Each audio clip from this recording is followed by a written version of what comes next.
sentido.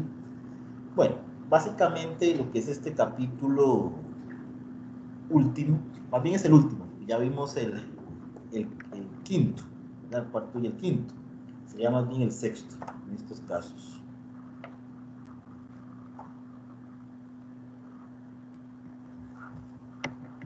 Ok, el sexto, ya para explicarlo de una manera más profunda, lo que se viene es a analizar, digamos, los impuestos vigentes en Costa Rica. Se ve lo que es el tema del impuesto sobre la renta, cómo se va a calcular este impuesto, cómo va a funcionar lo que conocemos como el impuesto sobre las ventas y sí, en la actualidad también sobre el tema de impuestos. Ok, básicamente el impuesto sobre la renta, digamos, como ustedes bien lo conocen, es un impuesto directo, es decir, es un impuesto que le cae a la persona dependiendo de su grado de ingresos. Normalmente el impuesto es sobre las utilidades o las ganancias que una persona vaya a tener, ¿ya? Principalmente lo que son actividades lucrativas. En principio se graban los llamados ingresos continuos o eventuales de origen o de fuente costarricense, que son ganados o percibidos ya sea por personas individuales, personas físicas, pero también por personas jurídicas o lo que conocemos como las llamadas empresas. ¿Verdad? Fundamentalmente es eso. Sobre este concepto del impuesto de la renta es importante sacar los siguientes significados. Tenemos, por ejemplo, el concepto de renta bruta, luego tenemos el concepto de renta neta y luego también tenemos el concepto de lo que conocemos como los gastos deducibles. Pero ¿qué sería en sí lo que conocemos como la renta bruta? Ok, la renta bruta viene siendo el conjunto de los llamados ingresos o beneficios percibidos del impuesto por la persona que los realiza, ¿verdad? En un determinado periodo de tiempo. Es como quien dice la ganancia en grande que recibe esa persona o esa empresa. Normalmente es la ganancia en bruto, ¿verdad? Como la misma palabra lo dice. ¿Cómo lo podemos ver, por ejemplo, aquí? Bueno, el libro de texto en la página 278 busca establecer, por ejemplo, unas situaciones. Se habla aportes de capital social en dinero o especie, es decir, las ganancias que yo como miembro de una sociedad puedo tener. Las revaluaciones de activos fijos, herencias, legados, premios de loterías, también eso es considerado, digamos, en sí rentas, no de una forma tan directa, pero es visto también como una llamada renta. Y también tenemos todos los negocios o ganancias, por ejemplo, de contratos, de situaciones que tengan efectos en el país provenientes del exterior. Ok, eso es como quien dice las ganancias en bruto, globalmente hablando. Ya luego tenemos lo que conocemos como la renta neta.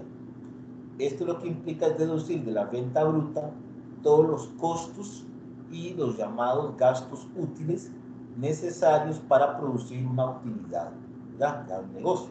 Es decir, no solo ya la ganancia en bruto, sino una serie de costos que yo tuve para obtener en sí ese tipo de ganancias. Entonces ahí normalmente se ve salarios, por ejemplo, en una empresa, los salarios de los empleados, el costo de los bienes y servicios vendidos, cuánto me costó vender esos bienes y servicios, seguros que se tengan, verán, las empresas, montos incobrables, ¿verdad? Gastos de organización de las empresas para obtener cierto tipo de ganancias. Entonces, ya restándole esos montos, estos últimos que mencioné, son los gastos deducibles, los que se pueden deducir del llamado impuesto sobre la renta. Hay otro grupo de gastos que, si bien se toman muy en cuenta también en la renta neta, no son deducibles, ¿verdad? Eso significa, al no ser deducibles, que no se pueden, en cuanto al pago del impuesto. Si se mencionan como gastos, no se restan a la hora de pagar el impuesto. Eso es lo importante aquí.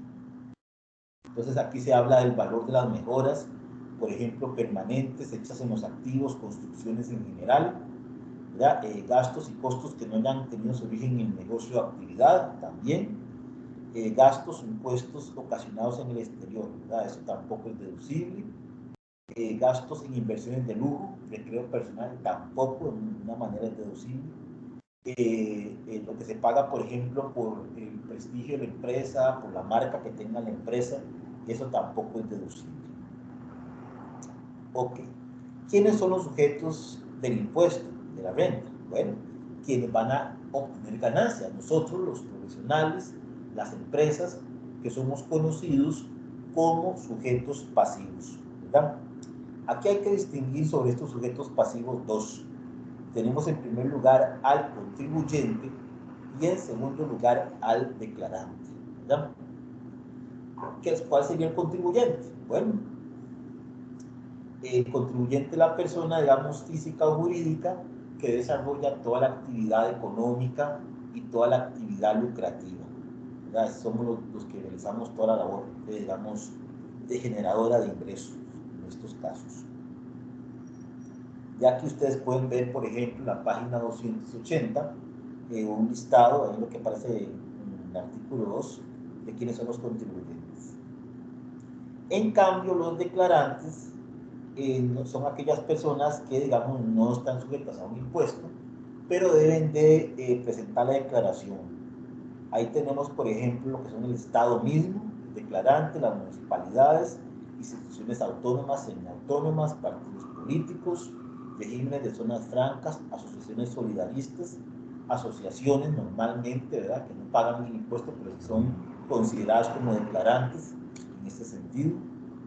Ellos pues tienen otro régimen distinto. Ya el peso fuerte va sobre los contribuyentes. Ok, aquí se habla del periodo fiscal. Históricamente, lo digo histórico porque ya ha habido cambios en la ley, el periodo fiscal iba del 1 de octubre al 30 de septiembre del año siguiente.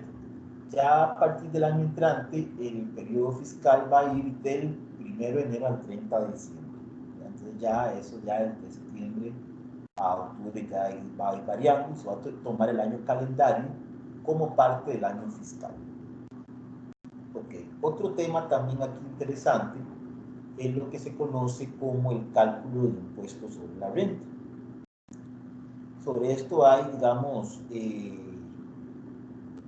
varias clasificaciones que hay que tomar muy en cuenta. En primer lugar, se toman, por ejemplo, las personas que van a realizar una actividad lucrativa, una actividad económica, normalmente. Entonces se toma en cuenta, por ejemplo, para establecerles de manera directa ese ejemplo, una serie de porcentajes o una serie de salarios.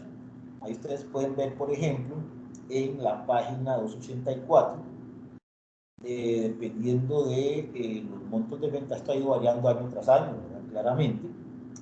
Tenemos que, por ejemplo, una persona que tenía ventas de hasta 2.747.000, entonces se tomaban distintos rubros o distintos cuadros.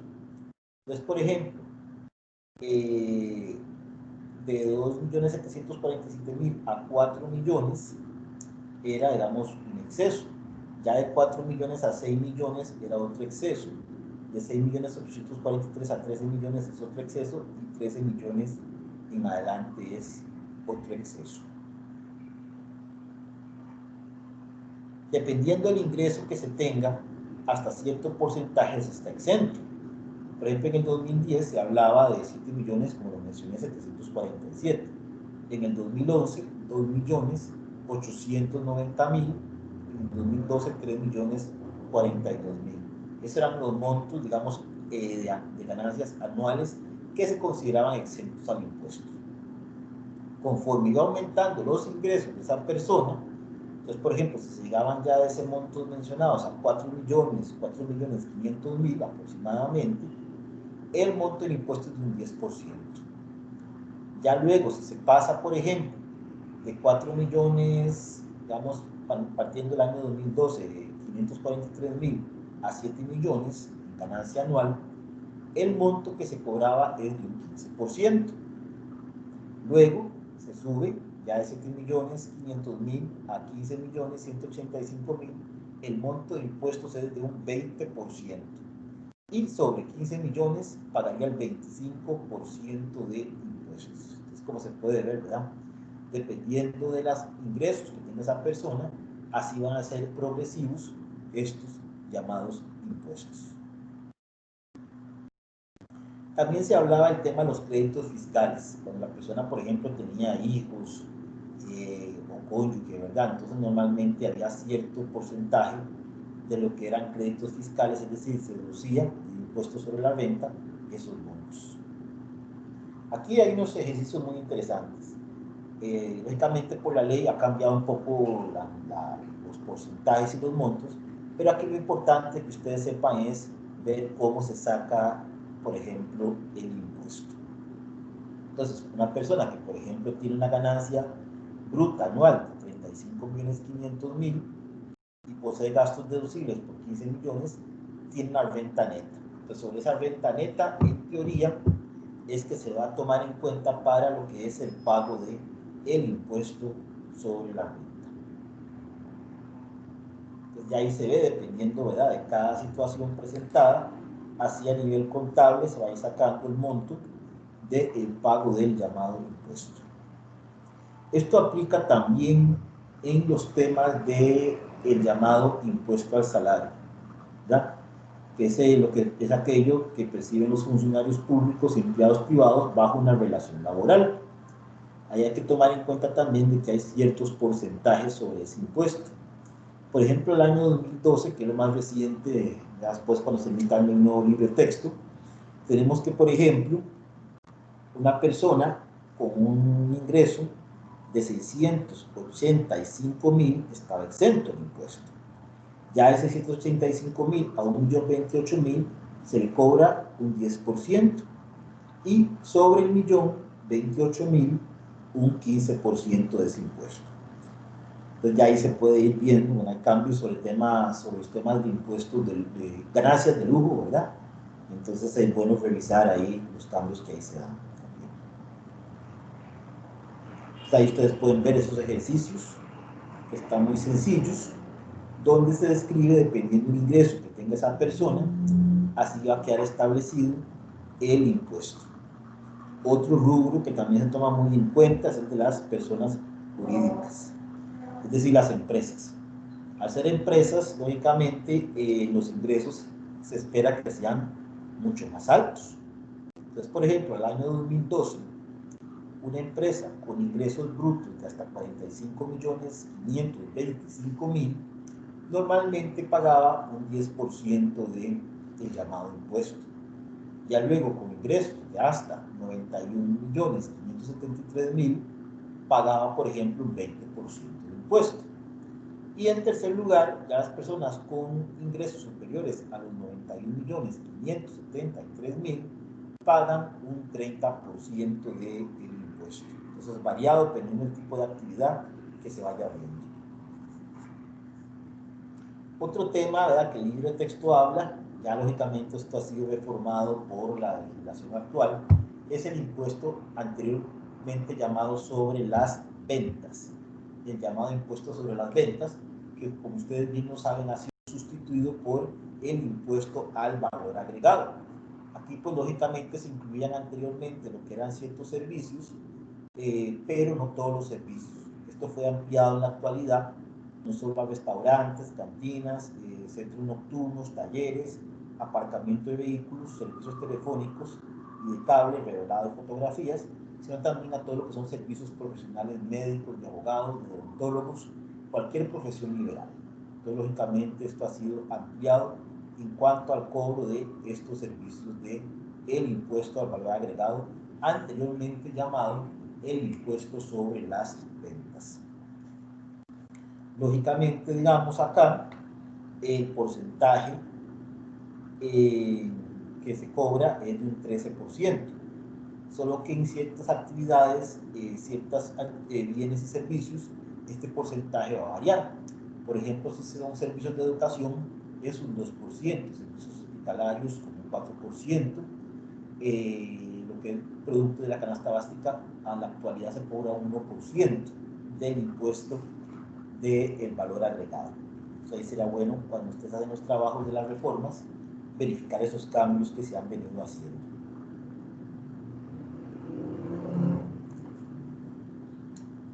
Ok.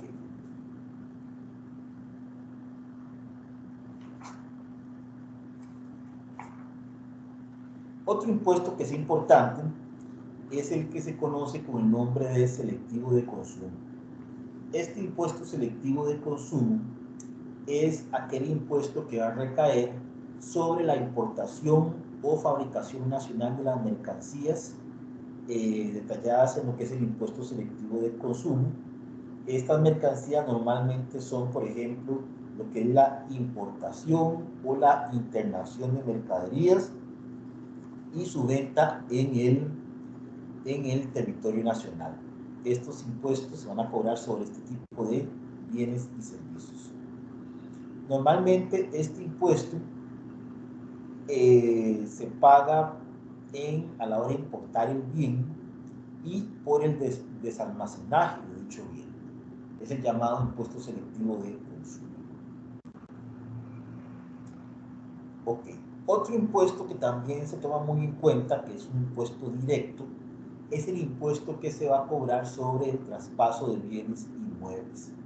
Este impuesto grava, digamos, todo lo que son los traspasos de bienes inmuebles que estén inscritos o no en el registro público de la propiedad. Normalmente cuando se otorga una escritura de traspaso de vehículo o traspaso de fincas, se debe pagar este rubro o este monto del impuesto. Esta tarifa va a variar. Por ejemplo, cuando estamos hablando de una finca, de un inmueble, el monto, el porcentaje es de un 1,5%. Y cuando hablamos de un vehículo, el porcentaje es de un 2,5%.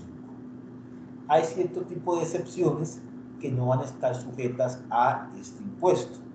Por ejemplo, todo el tema de las llamadas capitulaciones matrimoniales no está sujeto al impuesto.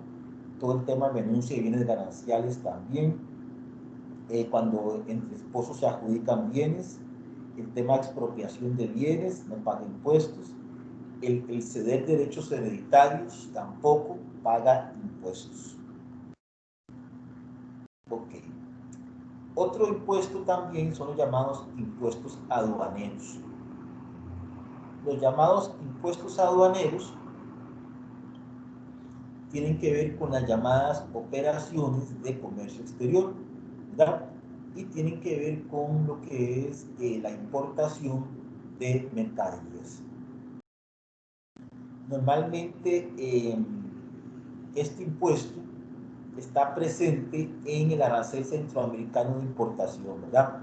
Y lo que busca es gravar el hecho generador de la operación aduanera de la importación de productos.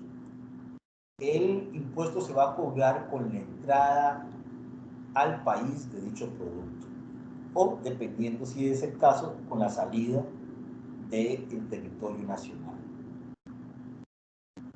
Entonces, a la hora de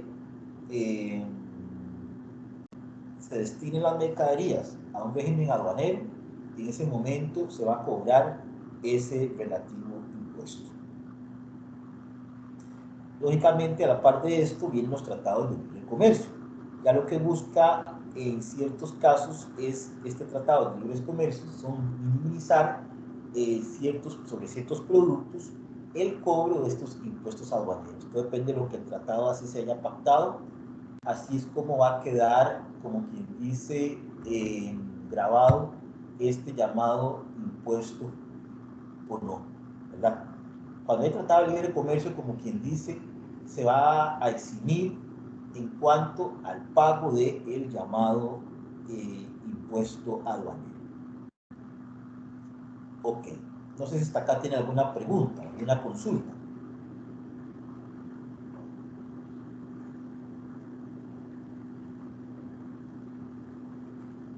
Ok, continuamos. El otro concepto que tenemos aquí presente también es el de los llamados impuestos municipales. Es importante aclarar que las municipalidades son corporaciones territoriales autónomas que tienen un rango constitucional y van a actuar como una serie de gobiernos locales. Lógicamente, ellos van a realizar una serie de servicios de recolección de basura, de limpieza urbana, de colocación de luces y demás. Entonces, sobre eso se va a imponer también el cobro de los llamados tributos municipales. ¿Okay? Estos tributos son creados por nuestro principio de reserva de ley, donde se van a establecer qué entidades van a pagar esos llamados tributos municipales. Algunos de estos tributos municipales que existen son los siguientes. Tenemos, por ejemplo, las llamadas patentes, tenemos los espectáculos públicos, los impuestos a las construcciones, el impuesto de ventas ambulantes y el impuesto sobre bienes inmuebles. Esos son los llamados impuestos municipales. ¿Qué nos dice la patente? Bueno, la patente lo que implica es la licencia para desarrollar una actividad comercial, ¿verdad? O una actividad lucrativa. Entonces, sobre esto se va a pagar un canon o un llamado impuesto. Ya los espectáculos públicos es todo tipo de actividad teatral, cinematográfica, musical que se realice. Lógicamente, este rubro lo van a pagar las personas que participan en los distintos eventos. El impuesto a las construcciones tiene que ver con la construcción de un bien inmueble o la reparación de ese bien inmueble que requiera de un permiso municipal. Y tenemos también ya el impuesto, digamos, a lo que son ventas ambulantes estacionarias, que ha sido de mucha polémica en los últimos años, más que se han disparado a las ventas informales, y ha habido un total descontrol en el pago de los impuestos en este rubro. Y por último tenemos los impuestos de bienes inmuebles, que es el rubro más importante y el de más entrada de las municipalidades. Y normalmente acá, como quien dice, se paga dependiendo del valor fiscal que dichas propiedades tengan. Si bien el Ministerio de Hacienda es el encargado de administrar este impuesto, el ente recaudador vienen siendo las llamadas municipalidades. Ok, esto es lo más importante entonces de este capítulo 6. No sé si tienen alguna consulta o pregunta.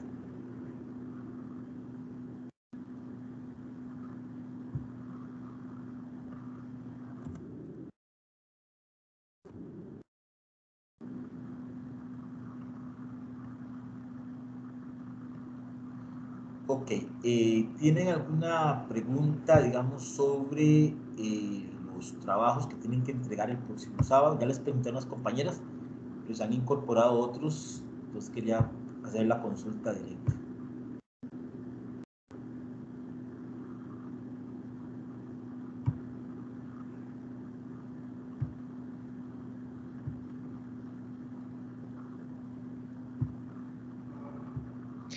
Yo sí tengo una consulta, buenas tardes. Buenas tardes, ¿cómo está?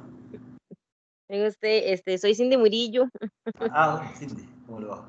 Vieras que yo estoy confundida con lo de la normativa actual y normativa, anterior, Ajá, ¿cuál es la porque confusión? realmente, por ejemplo, vea, en lo que es por ejemplo, digamos, tomando en cuenta el impuesto sobre la renta, digamos, ¿qué es lo que yo tengo que buscar en esa normativa? Prácticamente que es eso lo que yo no entiendo.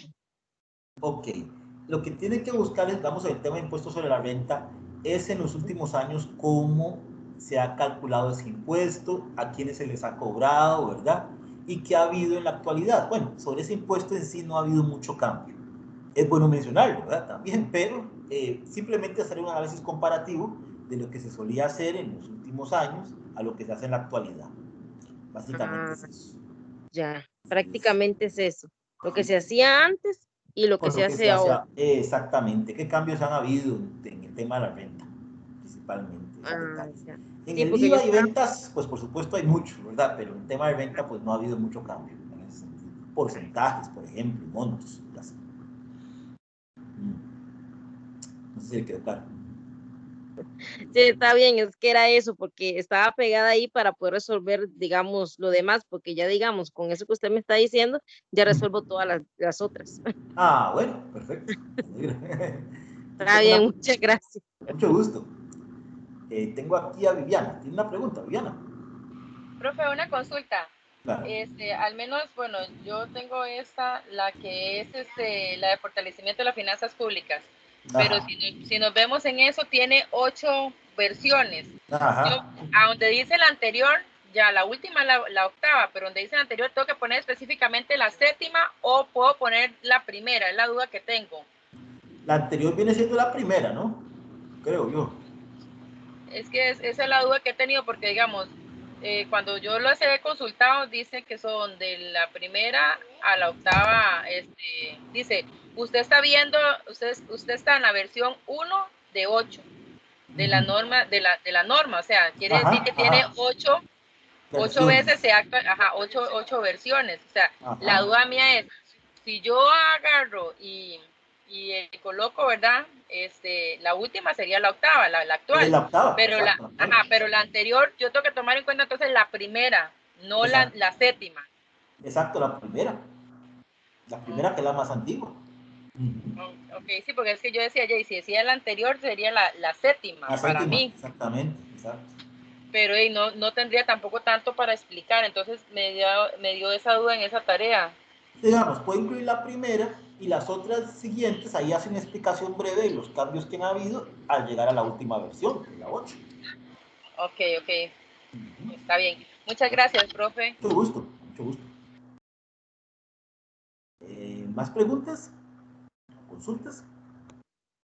Hola, buenas tardes. Disculpe, Buenas profe, no sé tardes. si es claro esto, pero es que yo tengo la duda sobre qué cantidad. Yo tengo pensado, bueno, yo las que tengo son 3, pero no sé Ok. si son suficientes o que debo incluir más. En eso, digamos, no se incluyeron montos. Me han preguntado mucho en ese sentido. Puede incluir, digamos, unas 3 como mínimo. Es lo que yo considero. Unas 3, 3, 4. Pero una o dos no, ¿verdad? Unas 3, digamos, 3 cambios que han habido, más que todo, ¿verdad? Como un mínimo. Entonces, se puede hacer como O- análisis comparativo. Exactamente. ok, perfecto.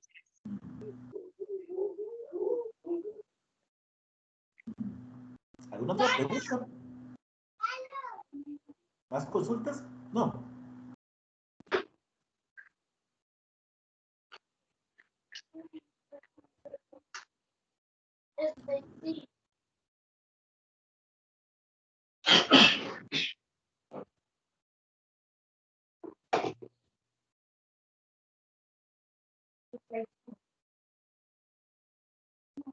Sí, profe, yo creo que yo voy a hacer la última pregunta.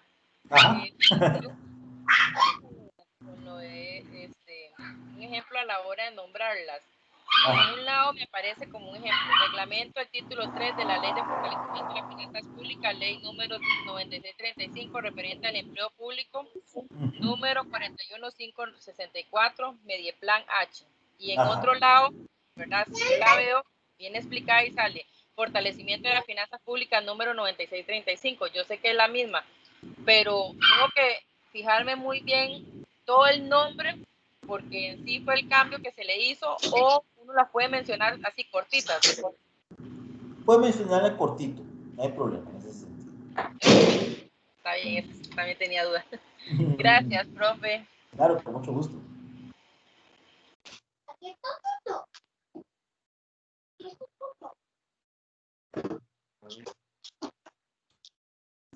Bueno, muchas gracias a todos.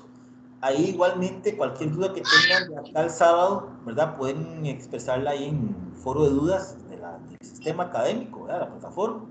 Ahí yo estoy atento a eso, a cualquier situación. Bueno, si no hay más preguntas, que estén muy bien. Hasta aquí me despido de ustedes. Profe, Muchas gracias. Ajá. disculpe, usted dijo que esta grabación iba a estar en algún lado, ¿dónde puedo?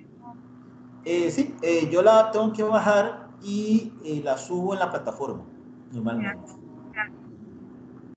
Así es. Muchas gracias, profe. Hasta Bueno, luego. que estén muy bien. Hasta pronto. Muchas gracias. Gracias. Hasta pronto. Muchas gracias, profe. Mucho gusto. Muchas gracias, profe. Mucho gusto.